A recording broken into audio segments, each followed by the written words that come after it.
Hello, I'm Dow Bartling, and welcome to another Dow's Weekly Digest.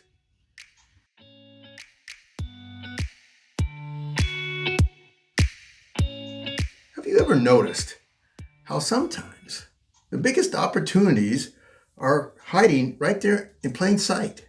We miss them because of our preconceived notions, our biases.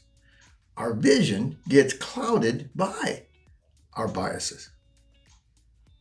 I've spent most of my career in what some people call the flyover country: North Dakota, South Dakota, Nebraska, Iowa.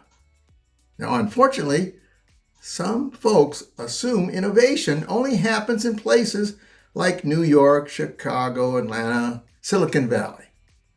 Years ago, while managing the New York Life office in Fargo, every once in a while now, I would get asked, "Now, what did you do to be sent to Fargo?" Like it was some kind of punishment. I really didn't answer those questions. I just kind of smiled. Well, one of my morning routines being in Fargo was I would go and visit a local athletic club. A group of regulars would be there during the week. We would be there before the doors even opened. Just pretty much needed to be there on time, and you had a commitment to the others that you would be there. It was just that kind of group that you might say. Well, we would go through our normal routines, and then we would sit together, some of us, in a dry Norwegian sauna. That was all wood inside, and in a corner was the heater, and next to the heater then were rocks. And these rocks were getting really hot, you can imagine. And we would put water. There was a pail with a dipper, and we'd put the water on there. And we would then sit there, share the news, and then we would share what we'd call our roses and thorns. We would look at the past week or the coming week and kind of share our roses and thorns. Well, one of my thorns was a report that New York Life required every month. It was called the MR1 and 2. Now, that was the monthly report 1 and 2. Now, that was due the first business day of the next month. So every month, I would spend hours by hand totaling production figures for every advisor. My adding machine had a tape on it, so I wouldn't make any errors wholly on what the total was. And then to do that by every line of business, year to date, month to date, by advisor of written and paid in-force business. And that was for 300 offices with the New York Life. Well, one morning, Doug, who was one of the attendees, and would be there in the sauna every morning, says, "I think I can help you." So I made up a fictitious report with names and figures. Several months later, Doug had developed software that automated the entire process on a floppy disk. It worked beautifully for me.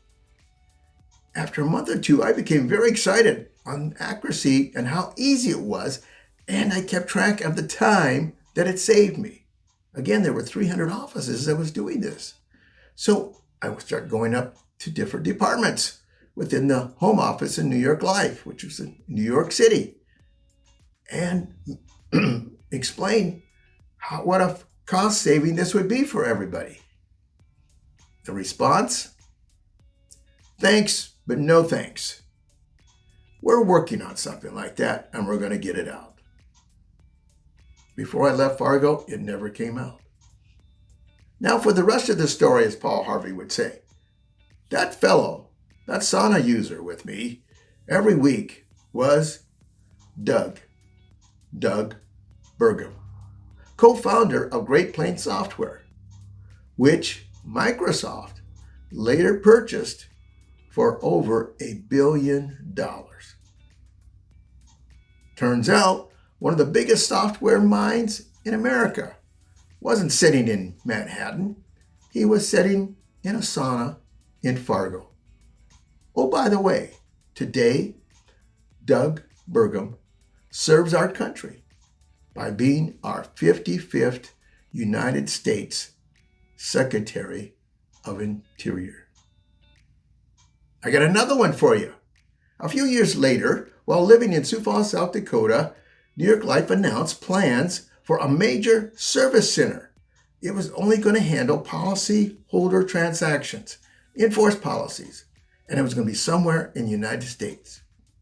So, with the help of the Sioux Falls Chamber of Commerce, we put together a proposal, commentaries, data on the projection of the city, you name it.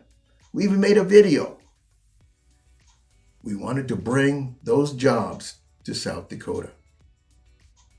Well, again, the answer was thanks, but no thanks. One concern was whether Sioux Falls could attract enough quality workers. About that same time, a businessman named Denny looked at Sioux Falls as a tremendous opportunity. He purchased a bank there. He helped build a financial services operation that transformed the region and left a legacy that continues today through healthcare, education, philanthropy, and his name, Denny Sanford.